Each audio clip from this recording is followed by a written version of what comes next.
Today's episode is a little different.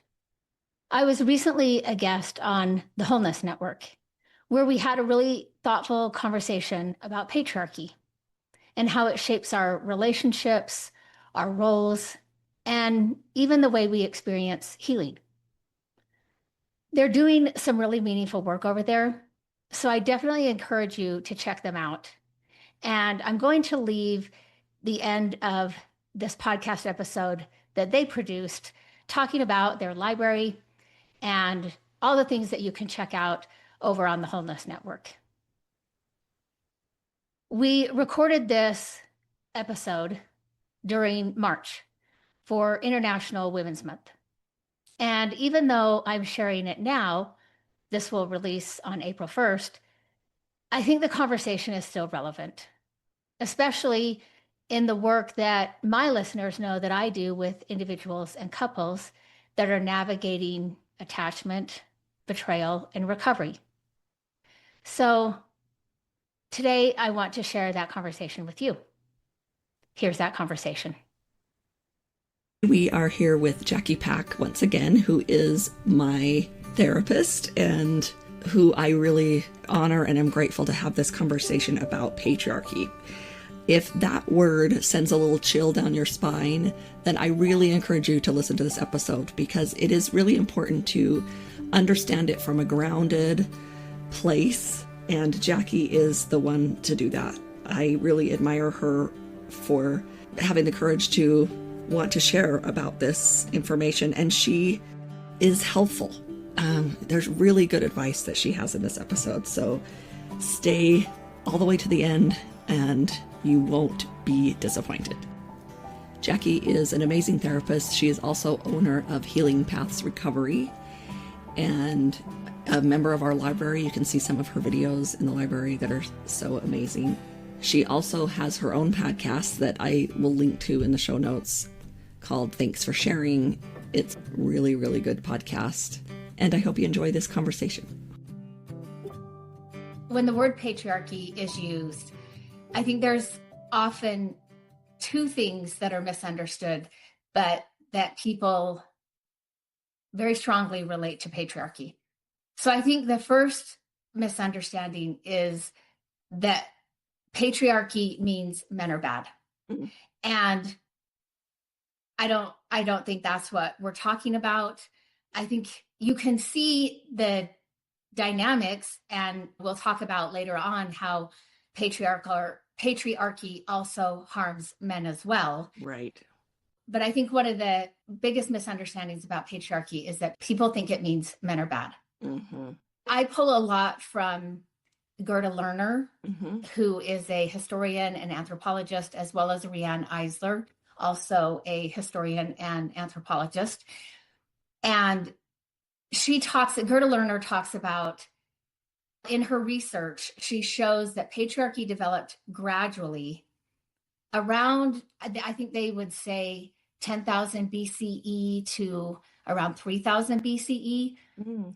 And she showed that patriarchy developed gradually as agricultural societies formed and property and inheritance became important. Right. We also saw, as that was happening, as patriarchy was developing, control over women's sexuality and reproduction also became tied to lineage, property, and power. Mm-hmm. So patriarchy isn't about individual men being oppressive. It's more about rules and hierarchy that got baked into institutions like family systems and religion and politics and economics. Mm-hmm. Riane Eisler talks about this as the difference between dominator systems and partnership systems. So let me say the second thing that I think is misunderstood is that people assume that patriarchy is just the natural system humans have always lived under. Right. And sometimes they even will assume that it's God's design. Mm-hmm. Again, historically, that's not accurate either. And the word patriarchy refers to the social system where authority, inheritance, and power are organized primarily through male lineage and male leadership.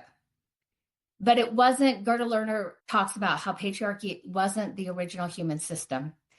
And for tens of thousands of years, we lived in cultures. This would have been the hunter-gatherer era, where we were living in cultures that were far more egalitarian and partnership oriented, where women and men had more balanced roles in decision making, in spirituality, in their economic life.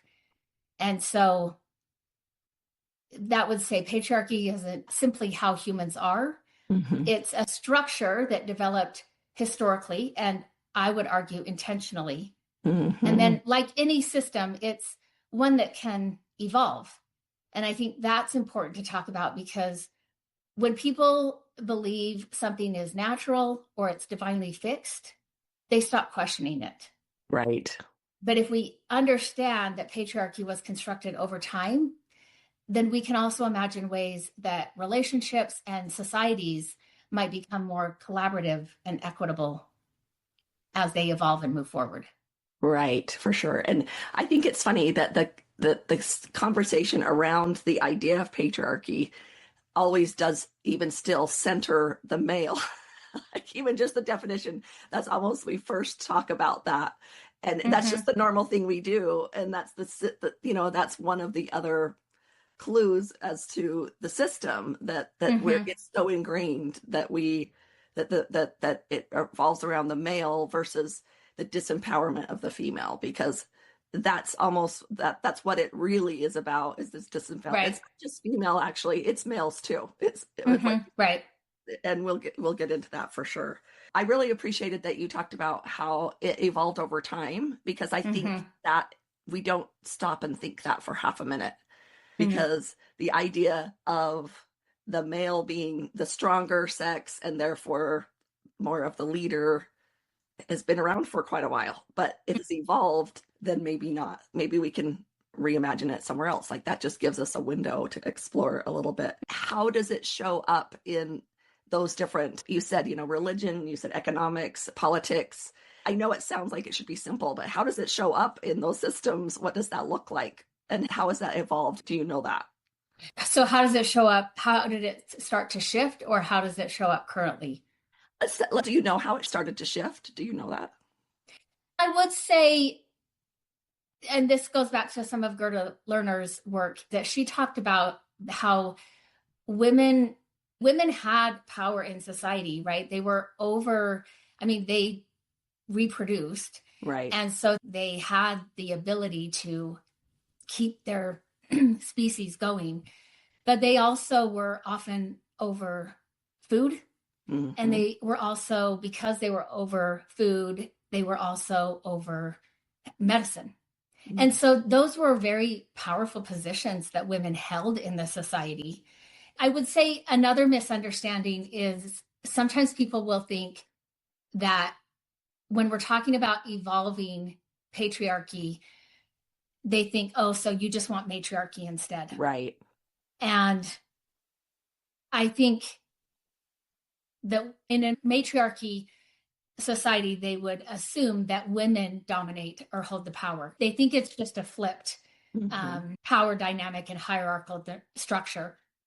But that's not really what most scholars or practitioners are talking about.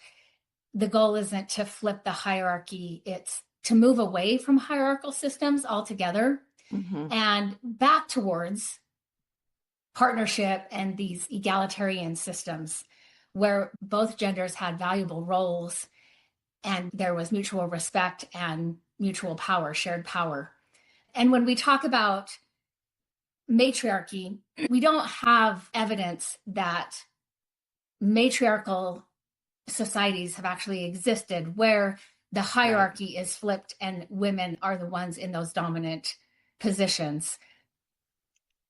So we don't have matriarchal societies that mirror patriarchy. Right. But there are examples of matrilineal or partnership-oriented societies where the lineage went through the mothers and they went through the females. So the family lineage traced through the mother, property even passed through the mother, and women held important social and spiritual roles. But even in those societies, power tended to be shared rather than just a reverse hierarchy.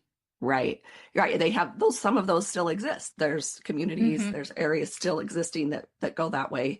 To me, it's more about when you understand the partnership mentality, then it brings forth an ability to have more agency. Because, for instance, me and my husband walking out to get in the car, this was a few years ago, I said, wow, it's just an automatic response that I go to the passenger side and he goes to the driver's side. And it was just one of those moments where you're like, how did that happen? We didn't ever have a conversation that said, I'm going to be the driver and you're going to be the passenger. We never did. And yet that was exactly what we did, especially when we kind of could break that and say, that's actually not a rule. Right. Then we begin to have a choice. And especially for me, I could say, do I prefer to drive, or does he prefer to drive?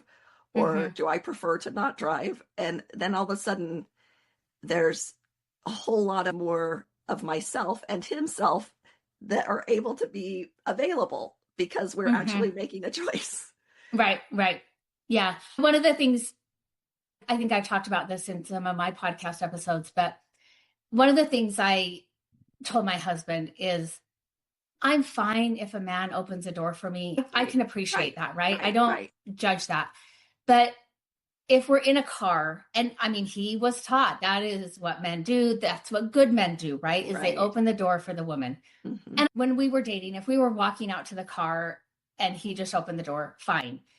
But I told him, it makes me feel stupid when we get to where we're going and I have to sit in the car and watch you walk around the car and open my door. Right. Like somehow I don't know how to use the door handle and let myself out, or I'm locked in the car and only you can let me out. I don't like that. And I told him, I know that you were trained to do that and it might feel awkward, but I don't like it. I just want to get myself out of the car. Right. And I don't care if other women appreciate that. That's fine with me. It's that I don't. Right. And so one night, we had been married for years. We had kids and we were going out with some neighbors on a date night, and they drove. And so we're sitting in the back seat and we get to the restaurant and all of a sudden I'm like, oh, I wonder what he's going to do, because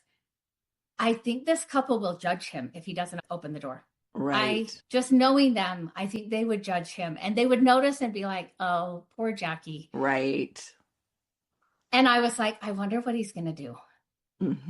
And he didn't open my door. Wow. We both got out and we talked about it later that night when we got home. And I said, I felt for you in that moment because I wouldn't have even been mad had you just opened the door. Right. Because I think I would have understood the pressure and the judgment you would have felt to not do that. And I'm also really happy that you chose to do what I've asked you to do. Right. Instead of this messaging that has been ingrained in you.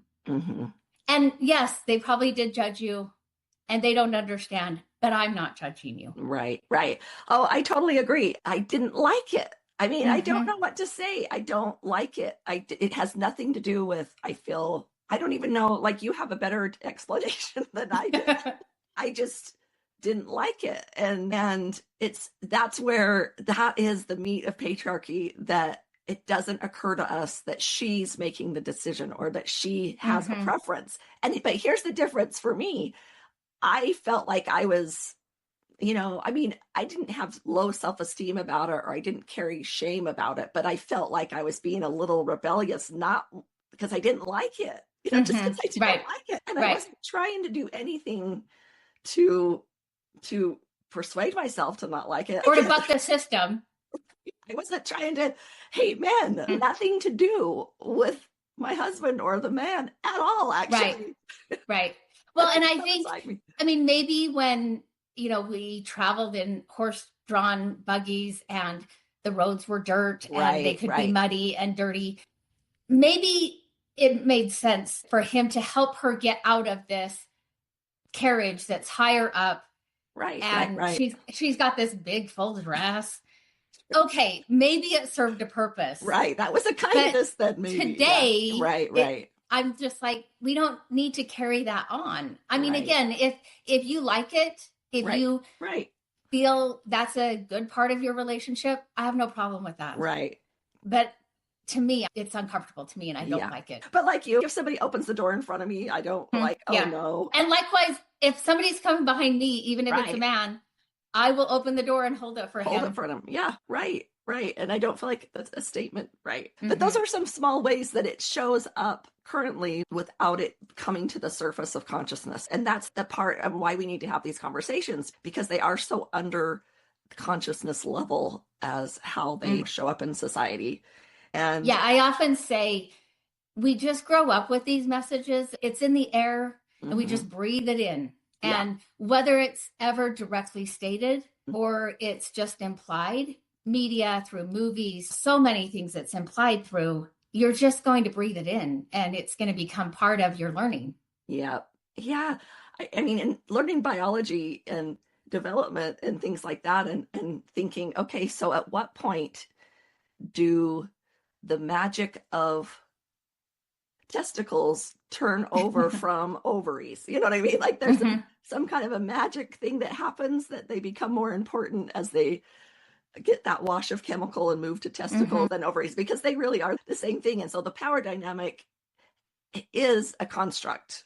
And yet that's not the same thing as strengths. But sometimes I think different sexes have different strengths, and sometimes they're opposite too. So it's not necessarily defined because you are this sex, that's why you have that strength. But usually partners do have different strengths that can come together. I think it was Rianne Eisler who talked about, it could have been Gerda Lerner, but I want to say it was Rianne Eisler who talked about that women for a time period were not educated and didn't really know how to learn. And some women might get educated. Right. Their fathers would have been okay with it and women got educated and they might have written a book, but a lot of women didn't read. Right. So that book just got written and set aside. Whereas men were writing books, but men were reading books and men were learning things. And so even that male perspective, that male thinking was passed down from this generation to this generation to this generation of men. And again, maybe the next generation, a woman writes a book, but it's not widely read. It's not widely known, and it's set aside and nobody really knows about it. And so even in that way, women's perspectives were being lost. Right. Women's voices weren't making it widely into the population. And so women were being erased by that because their thinking and their thoughts, either they couldn't write. And so that oral telling was lost at some point, or if they were able to write, it wasn't largely read by women and it wasn't read by men. And so that was another way that the women's voice and the women's perspective was just not present throughout history. Yeah, I don't know if you said it in person or if it was on your podcast, but I remember you really talking about that one time and how it's almost like every generation starts from scratch because things don't get passed down and generations just start. I can't remember the example you gave, actually. I wish I did, but I remember thinking, oh, right. And the thing that does get passed down, this has been going through my mind lately, is that humans, when you don't have power, you wield it, you create ways to have power. And so I've been thinking about it because I'm like, is that a natural desire humans have? I don't know what that is. And that's not the point of this. But our beauty is we're going to wield the power through beauty. Or we're going to wield the power through this or that. And we never get to the bottom core of we feel powerless. Right. And for some women, they will comply with the patriarchal hierarchy. Right. Benefit in some ways. Right. But that keeps them from their own thoughts, their own opinions, their own ideas. Right. And that was sadly a lesson, to really, when that comes up to the surface, it's a little bit painful to realize that I haven't sat and thought about, I don't know how on all levels to have some of those thoughts for myself. There's always some other filter that comes in. And I don't know if that's I don't know if that's better for all of society. One of the first times people learned, or that the word patriarchy got a little bit of a buzz, was in the Barbie movie. They said the word patriarchy a lot. And I thought it was so interesting that I think a lot of people that criticized it, I wondered if they'd seen the movie in the first place. But from my perspective, the part that was so magical about that movie was her making her own decision. It wasn't bashing and getting rid of the men. You know what I mean? Like, that wasn't the glory of that movie. It was her knowing all the ups and all the downs, and her being able to make a decision for herself. And that didn't mean anyone else had to make that decision. And that's the thing I feel like is right along with patriarchy, is the idea, and maybe the same thing, but that idea of hierarchy. And that's where we kind of do that within women, is there's always a hierarchy. There's always that hint of judgment between where do I fit in that hierarchical system. And I don't know. Whereas before that, you know, again, for tens of thousands of years, societies were hunter-gatherers. Right. So I think one of the important things that stood out to me when I was learning about some of this, there were so many times I had to pause, and I felt like crying, but I felt like the wind had been knocked out of me too. Right. And it was just like, oh my gosh. And Gerda Lerner was talking about in her book, The Creation of Patriarchy, she was talking about how during hunter-gatherer times, people were mobile, they were moving, and that kind of living really did involve everybody having an important role to play.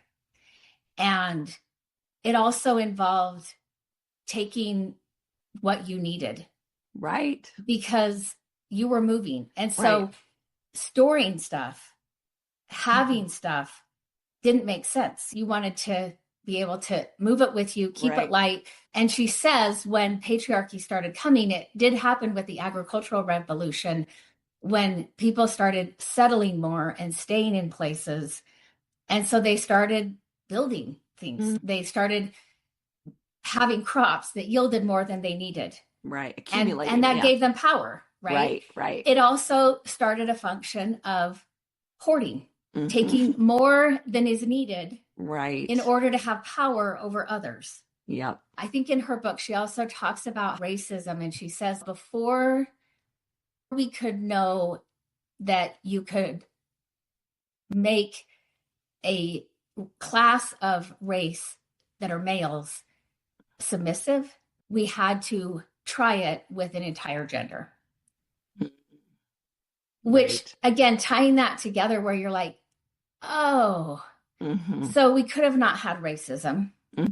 We could have not had the environmental issues that we're facing now, because there is pillaging of resources and hoarding of resources that people will never use, but believe it gives them power. And so they keep hoarding and they keep hoarding. And like I mentioned, that's when then women and reproduction started to become something of power that some men wanted to own. And so women became bartering, because she could reproduce, and they needed people. They needed people under them to work their fields, to work the land, to protect their property. And so some of that also came in with the creation of patriarchy.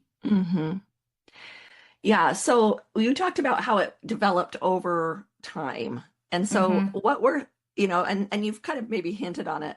So kind of the first thing was land ownership. And then because I own this land, and I might own more than the next person, or the person might own more than me, then we've all of a sudden created a separation, you know, a competition, I guess you could say.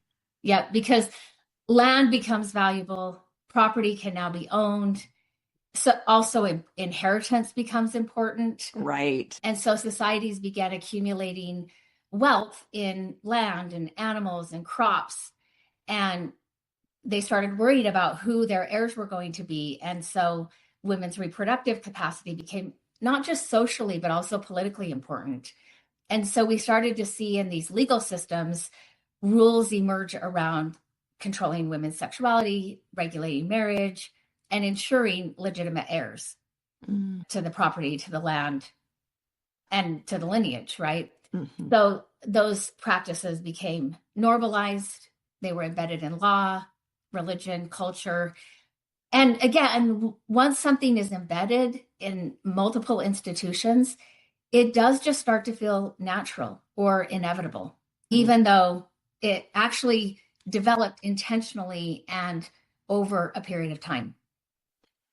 I'm thinking of the English culture of or the European culture of the dowries and the displaying before courts and who you were married to. And then I'm also thinking of the book Snowflower and the Secret Fan. Did you hear of I that did book? read that. Yeah. Yeah. And Asian culture, right? yes, really Yeah. fascinating to me. I mean, it was years ago, but just really broke something open in me in that book on this subject, because it was talking about, their small feet, and that was their power of the time, was how small you had. And a young girl that was attractive. And her family was a little bit poor, and her foot made all the difference to raise the family to some kind of society level. And it was fascinating because that was 1800s. It wasn't thousands of years ago. It wasn't that long ago. And I didn't know that women died trying to get their feet to be so small. I mean, it was really... And having to malform their feet, which has got to be painful. Oh, we're causing bones to not grow in the way they're designed to grow. Yeah. And I mean, you think about breaking bones, people died. It caused a lot of deaths. And it's so interesting how that was her power. She tried to keep this friend, and they would write little notes in between the fans to be able to just have a friend, have her own connections. And yet I think her and the friend, I don't want to ruin the book, but they both ended up in different places for different reasons. And that, to me, I think that's what spoke to me, is neither of them got to have their own friend or their own way of thinking. It was all just about everyone else, their family honor or whatever. And I just think that's fascinating that it trickled out over different places that probably, I don't know, maybe they interacted, but it really did anchor in society. So it just makes me think, when something's there that's unhelpful, it usually points to something not there. Yeah. I think when we're talking about the accumulation of land, of property, of animals, of crops, of all of that rises a person's status. Yes. That's also where wars come in. Right. And wanting to literally take over this property and invade this property, which again, I think in most white cultures who were doing that, I mean, there were other cultures who would go to war, but it was this, we're bringing our culture to you and dominating that. Yes. I forget, Alexander the Great, who was he was tutored by maybe like Galileo, but he was also tutoring other people. And so his influence started to impact men with power. And he would say of female babies that they were just deformed males. Right. Which sometimes you're like, okay, so Galileo was able to identify that the sun revolved around the planets, but how did he think reproduction was going to happen? Right. If a female is just a deformed male. Right. And a male that just didn't quite make it. And he was okay with putting that baby out to die because it had no value. But if you want to reproduce. Doesn't make any sense. What? Where's the blind spot there for him? Right. And the lesson to learn there is, it seems so obvious to see that blind spot, but years from now, we're going to have blind spots that people think they're thinking.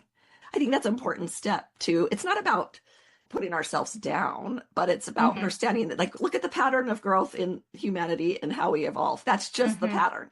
At some point, the things that we're considering normal now will feel a little odd. And I always think about, about my grandbaby. She's going to be like, you guys literally would drive one car by yourself and it was gas. All on the road. He's going to be like, that was, or something. I always try to imagine the things that he's going to say. That's so weird. That's so strange. Because I do that with my older people. And our kids even do that with what we grew up with. They're just like, wait, what? You didn't have a cell phone? My kids sometimes are like, Mom, you sound weird. And I'm like, okay, but everybody else was living the same way. Right, like right, that was not just me. Right. Everybody had that kind of life or did not have that kind of life. Right. And they would always look at me kind of skeptical, like, I don't know if I believe you. And then Stranger Things came out and they're like, oh, it wasn't just you. Because when Stranger Things started in season 1, the kids were 14 and it was 1984. And I was 14 in 1984. Okay. So I was like, see, this is me. Even the hairstyles, it was not just me. Right. It was not just me. One of the episodes, and I want to make sure to put this link to this episode in the show notes from your podcast, is when you talk about that emotional labor dynamic, which I hadn't really, I don't know if I'd heard it a million times and the timing was right and it just fit, but it finally put a word to what I think women can identify with, is all those kind of labors and how that works. And so let's talk about that for a little bit. Explain what that is. I would say, to start with, one of your questions I think you had down was, how do you talk to women who think or will say, this doesn't affect me? Right, right. And I think many women today think patriarchy doesn't affect them because they could have a career, they have a sense of independence, or maybe they think there's equal partnership. Right. But patriarchy today often shows up in subtle emotional expectations, like don't be too loud or opinionated. Right. Be attractive, but not too sexual. Be successful, but don't be threatening. And put other feelings first above your own, and be grateful for male approval. Now, those messages aren't always said out loud, right? But they are internalized, I think, for a lot of women. For sure. And like I said, they're communicated through media, through religion, through family expectations. Like in a lot of families, the boys mow the lawn and the girls help mom cook. In our family, we have 4 girls. And it's not like my husband and I were like, oh, we're going to be so progressive or we're going to fight the patriarchy. We just had 4 girls. Right, right. And sometimes my husband's doing something, he's got to move something and he alone can't move it. And he'd come in and say, hey, I need help. And me and the 4 girls would go out and help. And sometimes a male neighbor would be like, oh, you don't need them to do that. Come get me. And my husband's like, I don't want to have to go look for a man every single time I need something done. And they can do it. Right. And so I think our daughters definitely had a different experience because of that, and really started to see the patriarchy at young ages because they weren't having those same experiences as their female peers in our house because there were no brothers. And they were doing things that maybe if we had sons, I don't know that we wouldn't have followed that same pattern or same dynamic, but we didn't. And so I think those family expectations, these things are communicated through workplace culture and relationship dynamics. And we can sometimes think those things are biological, not just social conditioning. Right. And so then we can move into subtle emotional expectations where emotional labor shows up, where women are expected to manage the emotional climate of relationships. Women are being the default planners and the organizers of family life. They're responsible for preventing conflict, and they're often carrying an invisible mental load, thinking about things 5 steps ahead or 5 days ahead. Yeah. So the system today isn't always about who has formal power, because in those examples, women have a lot of power. Usually it's one-sided. They're carrying the emotional responsibility for maintaining relationships. And so emotional labor says that women are largely, even in 2026, assigned the role of being the relationship manager. They track birthdays, social calendars, children's emotional needs, family conflicts, extended family needs, and communication repair. Whereas men are often socialized to focus on competence. They perform competence and provision. And when we talk about men providing, historically, that's always meant financially. Right. It hasn't meant emotionally. It hasn't meant that they show up relationally. That is what women do. Right. And so women largely become responsible for the emotional infrastructure of the relationship. And men aren't really aware of that because they're providing and they're fixing. Mm-hmm. Right. So both people will act out these scripts that they didn't really consciously ever choose. Right. Right. I know that once someone says, "Oh, I get it," like everyone's shoe size in your home. Right. And does the male. My husband used to joke, I need to get our kids' birthdays tattooed on my body. Right. So if I'm filling out a form, I can remember it right. Right. And one of our daughters, he was applying for her to get a passport. She was like 15 and he spelled her middle name wrong. And we get the passport and I'm like, you spelled her name wrong. Right. It's not the same as her birth certificate. It's not going to be the same as her driver's license. And the hassle to try to get that passport fixed. I was like, what? And that's such a funny story. That's a funny story. But what we need to understand is, I don't know if we as females were born biologically to be able to remember those things better. Are impactful days for us. Right. That's true. Those they should also be for the father. For sure. For sure. Birthdays, for sure. But, again, shoe sizes, pants. I mean, those kind of things. I don't know that we had some natural gift inside of us that kept that information in our head, which means that we had to adjust. And that was given to us, a role that was given to us. It wasn't something that we think, I'm really good at this. It was a survival strategy on some level to hold all that information at the same time. Right. And I think that's what gets passed down for generations and generations and generations, is that adaptiveness. So I don't know exactly if there's a possibility or a way for me to know completely myself without that conditioning. Right. It's impossible to not have that conditioning. And it's not something I should dwell on all the time and stress about, but I feel like you kind of have to grieve a little bit of what was lost so that we can build something a little different. Yeah. I was watching a clip yesterday, I think it was on Instagram, and it was a clip from King of Queens, which I didn't watch that. There's a lot of shows. I was working those nights. So I know about them. I know kind of what they're about, but I haven't even seen an episode. And so in this one, he walks in, she's sitting at the kitchen table, and he walks in and he's like, "Where's the scissors?" And she looks at him and she's like, "We have lived in this house for 9 years. And the scissors have been in the same place all 9 years. Right. And every time you need them, you ask me where the scissors are." And she's like, "Just try to remember.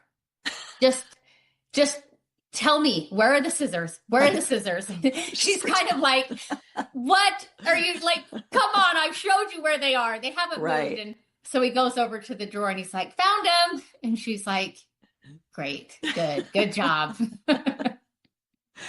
Those are funny. And that's what's sad about patriarchy moving into maybe how it affects and harms men, is you either have this really strong man or you have this helpless kind of man. And like where we're adapted, to hold all that, they have to adapt to show up into some of those roles as well. Right. And King of Queens, she worked full time and rode the train to the city and was home making the dinner, what's for dinner.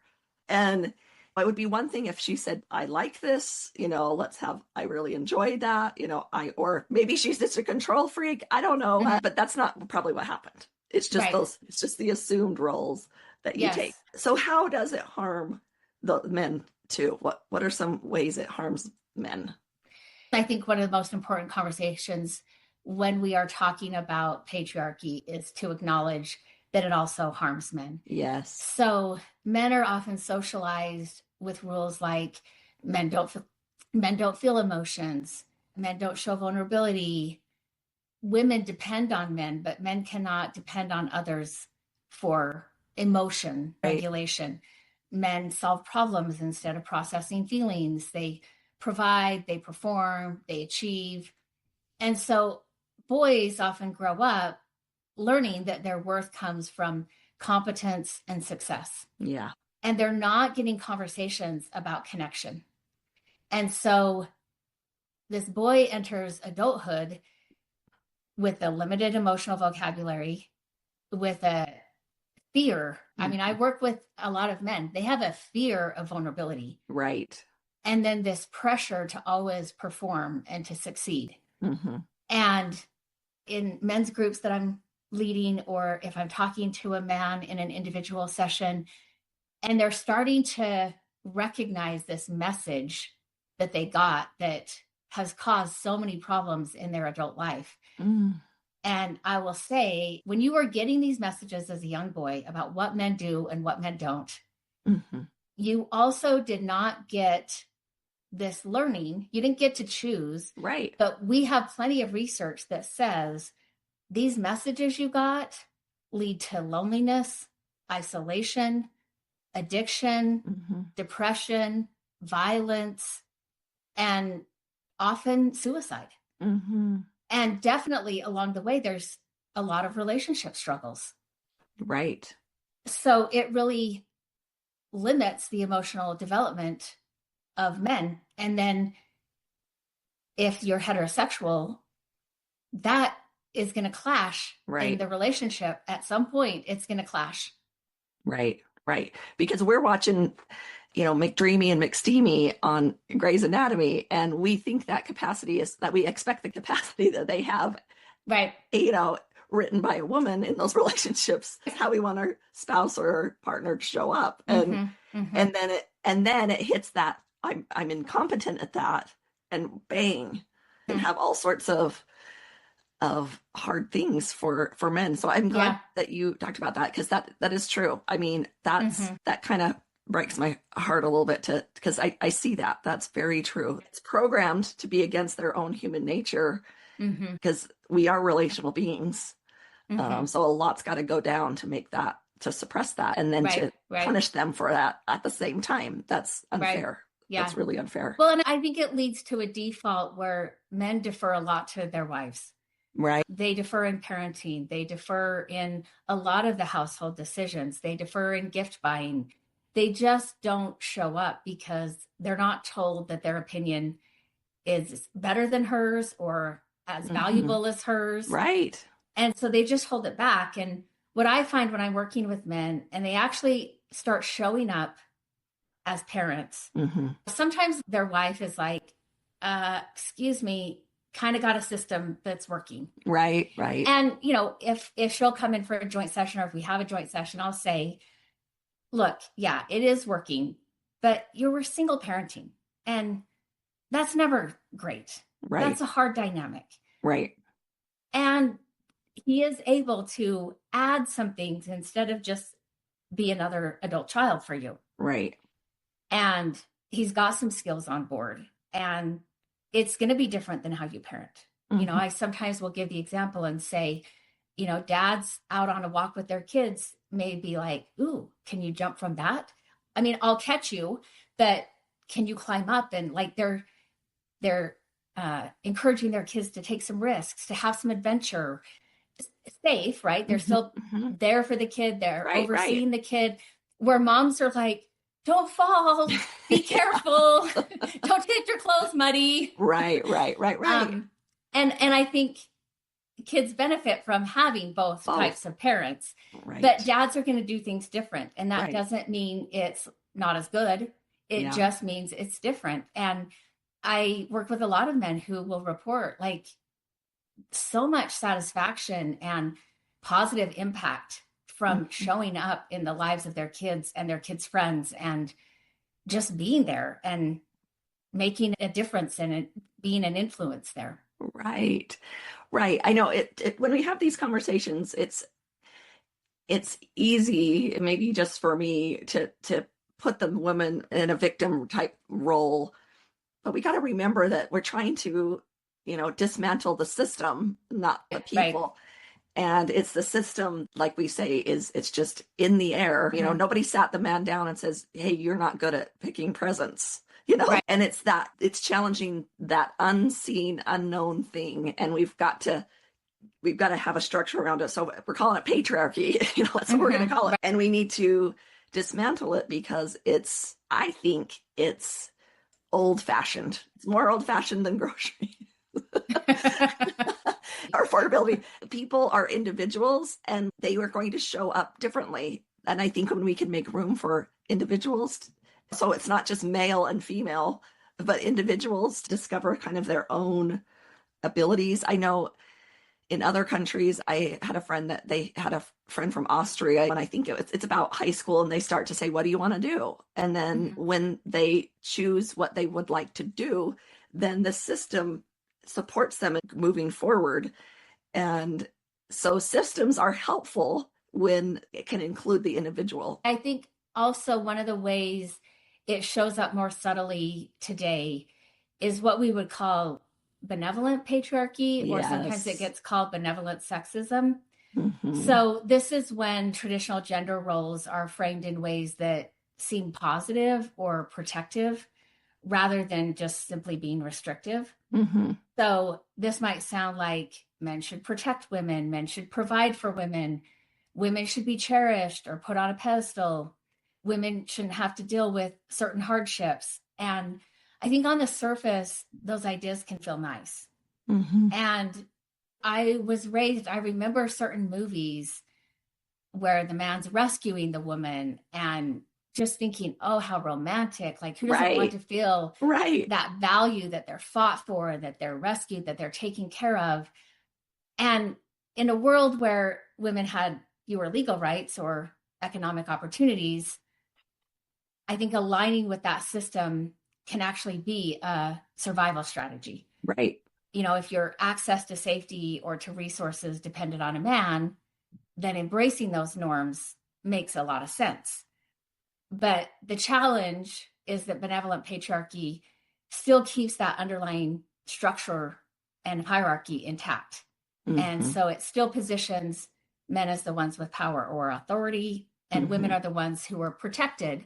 And they'll trade that out. Instead of autonomy, they will take protection. And I think often men will, instead of trading it for emotional vulnerability, they will trade it for performing protection and competence for women. And I think benevolent patriarchy can be appealing because it wraps this hierarchy in kindness.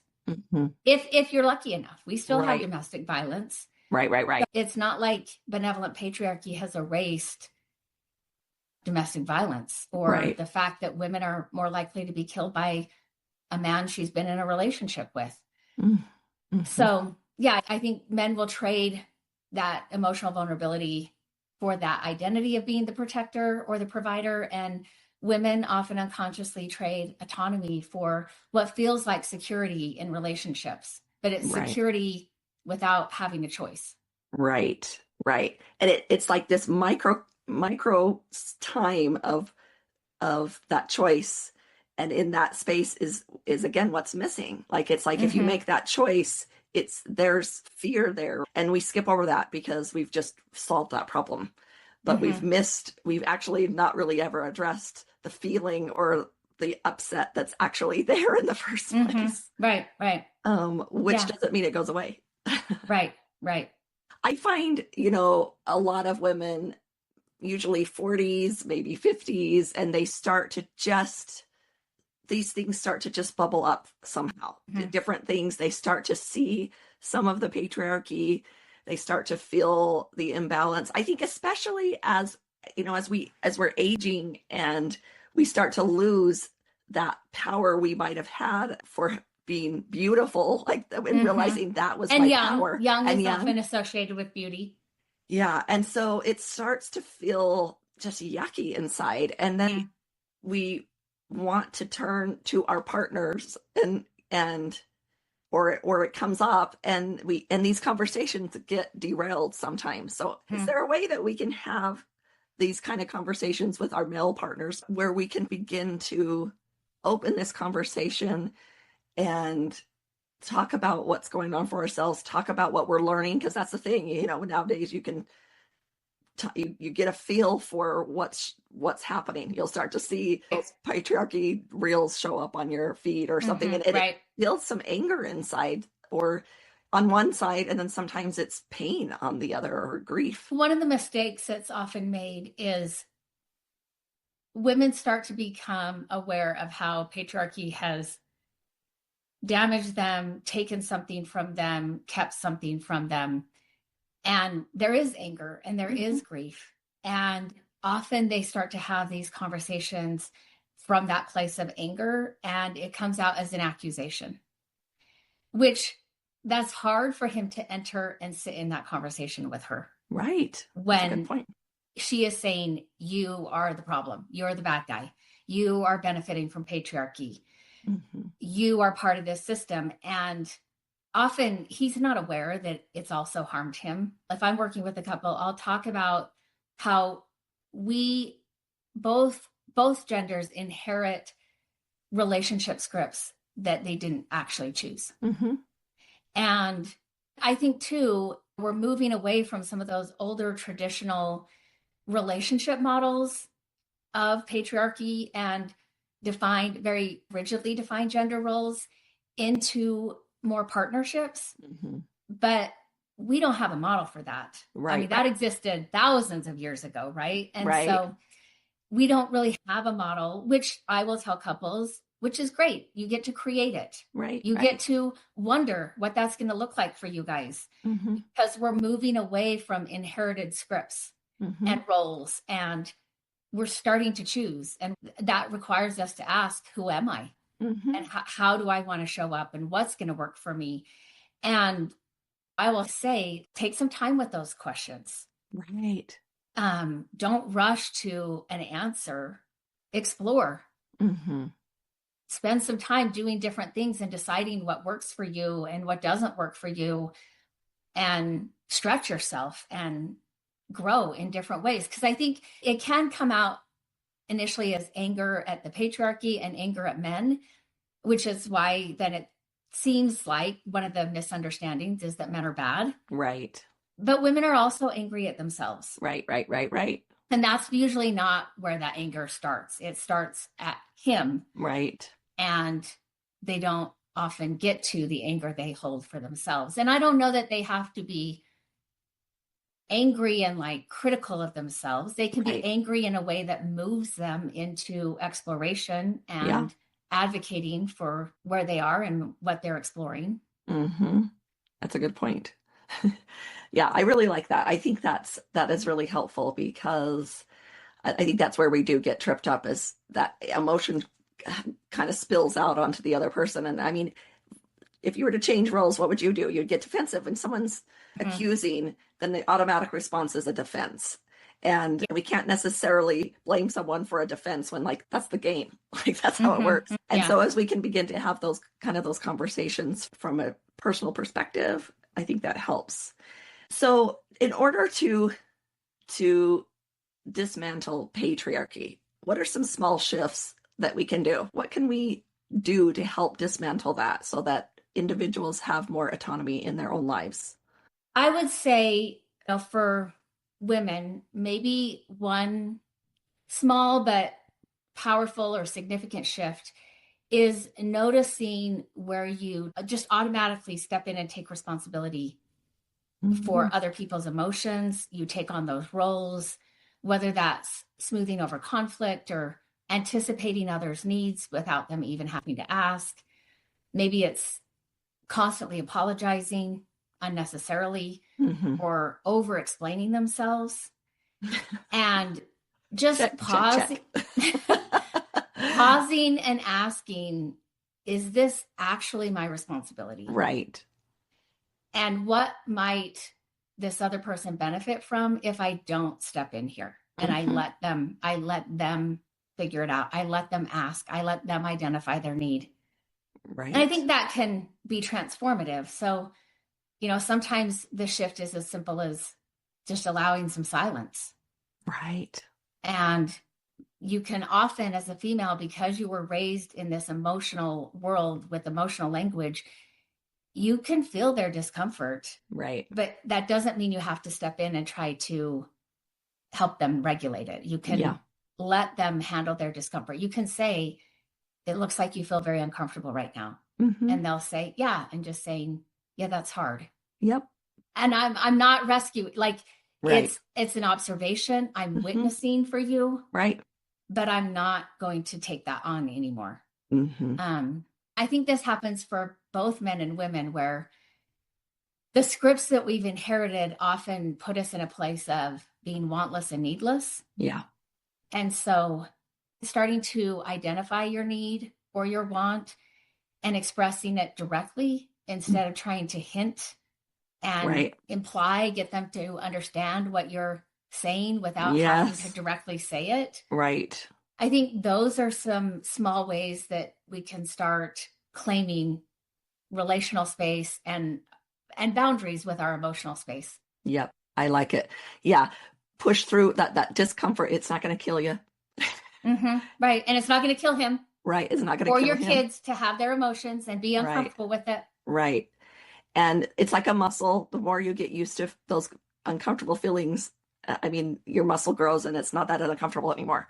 But it's not going to get there without the journey through the discomfort a little bit. And it's even like that discomfort even begins to be your clue. Oh, here's what's happening. Like it's a clue to what's going on. One of the things I would say about Riane Eisler's work is she does not frame this as a battle between genders, which I think is very helpful. Yes. She frames it as an evolution of human relationships. Drawing on Dr. John Gottman and his work, he has said patriarchy has not had a useful purpose since like the late 1940s, early 1950s. That's what I'm saying. And he says, if our species is going to evolve, men have got to evolve emotionally.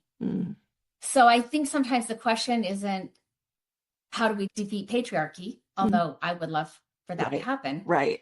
But the question is, how do we move toward partnership systems where both people can fully develop emotionally, relationally, and socially? And create relationships that are more collaborative, that are more emotionally literate, and mutually supportive than the models that we saw or that we inherited. Right. I love that. I think that's important.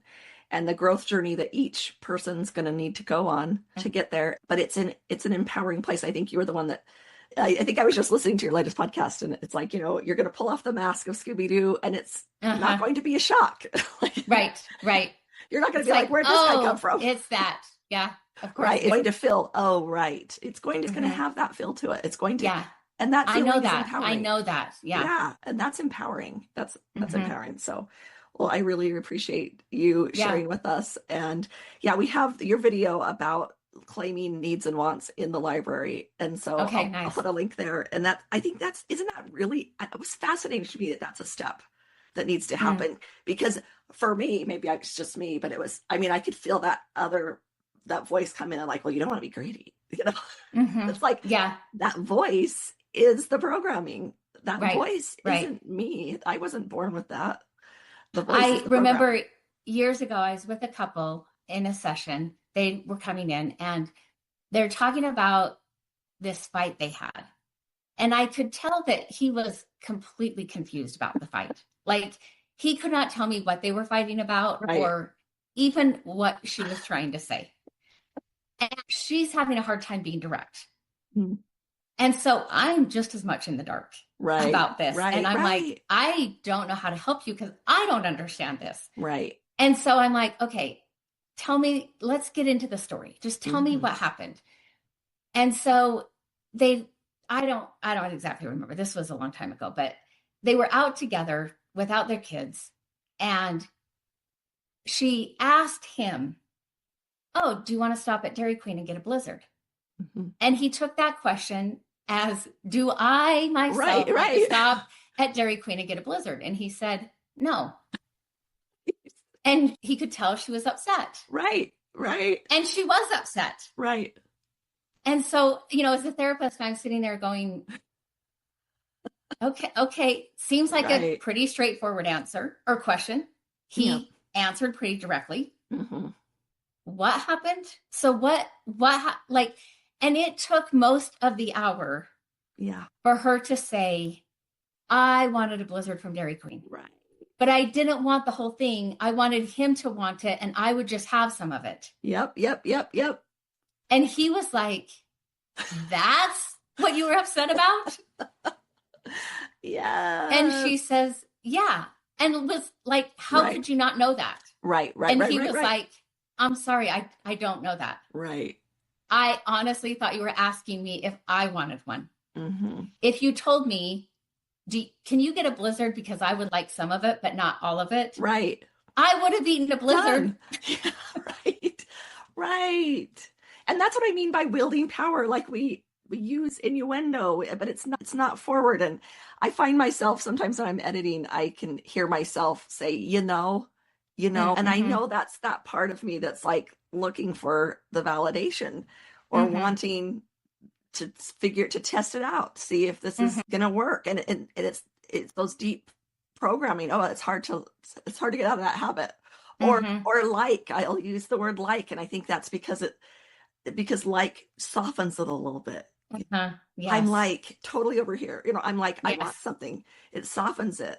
And to recognize those patterns, like, I mean, those are entrenched. I hope someday I'll be able to get rid of those. But those were kind of the things I had to recognize in myself that I was doing unconsciously, but bringing them forward and saying, yeah, that's what it was. It was that same kind of thing as like, hey, do you want some ice cream? Whether I don't want to be told no, or I don't want to bother, but it was like, oh, wow.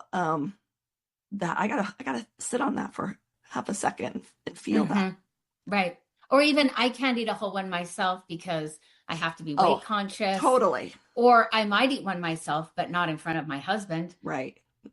And yeah, there's so many complexities that are happening there. Right. That when you start to pull it apart, it's like, okay. Right. Yeah, this wasn't just this random rupture, but it is an opportunity to really start talking about how we show up. And of course, he took it as a black and white question and thought nothing more of it. And I find, as hopefully in healthy couples, I mean, it'll probably bring it up. You probably know more than me, but as you begin to, if she were to be more direct that way, it would probably help. He would probably like it.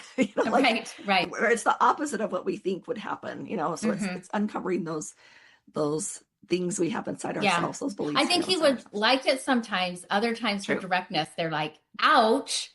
And then she's like, I'm not trying to be mean. I'm just trying to be direct. And, right.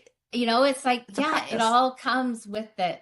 And he might have to say, ouch. And then she may be like, well, I'm not saying I don't care about you or want to be with you.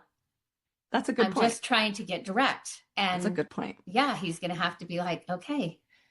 Yep. Yeah. Well, that's one thing I always really learned from you and really liked about you is you are always there to bring it back to center.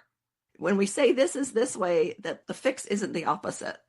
Right. And it just never is. And we kind of want a quick fix and like an easy answer, but maybe that's the programming itself. So I think you're a good person to talk to about patriarchy, because I know you're not going to go into the complete opposite direction. Or if it was, it's important, there's, it's not an easy, here's the answer, check, we're done. We never have to address it again. That's not growing. That's not growth. Yeah. And I think a lot of men, when they think of matriarchal societies or patriarchy ending, some fear does come up for them. Right. And you'll even hear that, like I've heard that said with race. If Black people had power, they would do to us what we did to them. Or you hear that in matriarchal cultures, they would do to us what we did to them. And we're kind of skipping over what we did to them. Right. I was going to say, which we actually have to sit and have a lot of conversations about that and why that happened. But also that's not usually what's likely to happen. Right. People don't feel it's inherently better to just be the one in power inflicting the suppression and oppression. Today's episode is a little different. I was recently a guest on the Wholeness Network, where we had a really thoughtful conversation about patriarchy and how it shapes our relationships, our roles, and even the way we experience healing. They're doing some really meaningful work over there, so I definitely encourage you to check them out. And I'm going to leave the end of this podcast episode that they produced talking a little bit about their library and how talking about their library and all the things that you can check out over on the Wholeness Network. We recorded this episode during March for International Women's Month. And even though I'm sharing it now, this will release on April 1st, I think the conversation is still relevant, especially in the work that my listeners know that I do with individuals and couples that are navigating attachment, betrayal, and recovery. So today I want to share that conversation with you. Here's that conversation of other people. I think we can feel that in ourselves. That'd get old to just get revenge forever. Right. And again, where's the benefit to both individuals, to a relationship, to a community and culture? Right. All right. Well, I think maybe we can crack a tiny hole in the fabric of patriarchy, but I think these are important conversations because I think it's getting better, but it's just one of those, at least in some of the circles I'm in, where everybody just holds their breath and nobody wants to talk about it, and it's uncomfortable. But it's kind of like being uncomfortable with the water we're swimming in. We've got to look at it and understand it to make the world a better place. I think we are meant to evolve, and systems like that, I don't know, like you say, they're just not as relevant. And we are, as a species, stalling. As I've sat with this conversation since we recorded it, one of the things that stands out to me is how often we're trying to solve relational problems without fully understanding the system those relationships are happening inside of. And patriarchy is one of those systems. It shapes expectations, roles, emotional expression, and even what feels acceptable to need from each other. What I see in my work is that when we don't name those influences or those systems, we end up personalizing patterns that are actually much bigger than the individual. And at the same time, healing still asks something very personal of each of us: accountability, awareness, and the willingness to show up differently in our relationships. So my hope in sharing this conversation is that it gives you a little more language, a little more clarity, and maybe even a little more compassion for yourself, for your partner, and for the patterns you're both working through. If this conversation resonated with you, this is the kind of work that I do every day, helping individuals and couples move beyond insight and actually create change in their relationships. For those who can't work with me individually, I also offer online workshops and resources, just like this podcast, on things like betrayal trauma, attachment wounds, and moving past relapse. So if you're wanting to go deeper, you can find more information in the show notes. At the end of this episode, I want to remind you that your story matters. Remember, there's something meaningful in every chapter. Don't wait to share your story until it's finished. Until next time, Jackie. And if you continue listening, you'll hear a little blurb about the Wholeness Network, and you can find out more about the good work they're doing over there. And as always, thanks for being here. Before you go, if this episode resonated with you and you're craving a place to go deeper, I want to invite you into the Wholeness Library. It is our membership community where we do this work together: resources, support, and a space where we don't have to figure things out alone. You can find a link in the show notes, and I'd love to see you there.